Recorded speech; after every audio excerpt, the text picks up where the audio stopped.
Cloudbirds. Okay, we're going to look at your second mental maths activity today. Again, we are using our cards, and this time we are going to be adding any two numbers together. Now I'm going to start off with the mild task first of all, which is going to be adding our two-digit numbers together. So here I go, randomly picking those two first of all. So I have got 61, and I'm going to add to that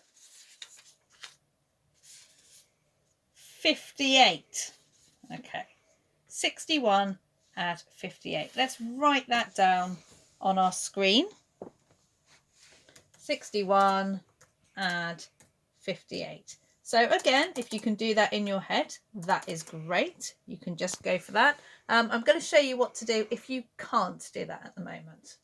So remember, this is mental maths, so we're not using our formal column addition. We're seeing how much of this we can do in our heads.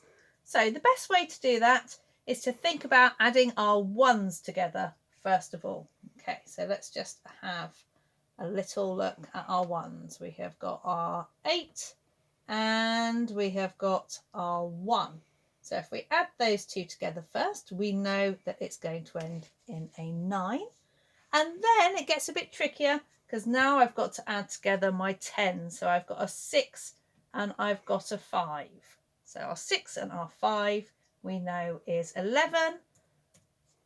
I can just put those at the front and I know that I have got 119.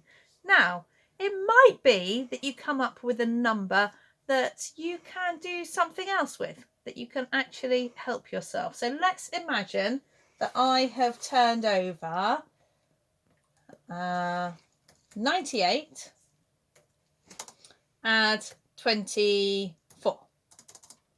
Okay. Now, I'm hoping that some of you might remember that the easiest thing for us to do when we've got a number that's close to 10 or close to 100 is to round up or round down to that number.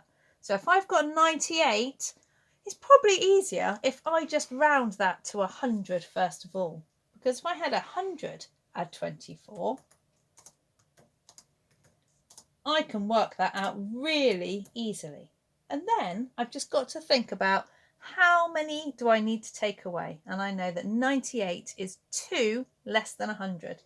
So I just need to take those 2 away. Makes it much easier to try and work out.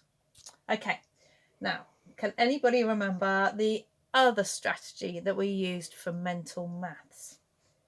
Let's have a little think. If I had something like 56 add 24,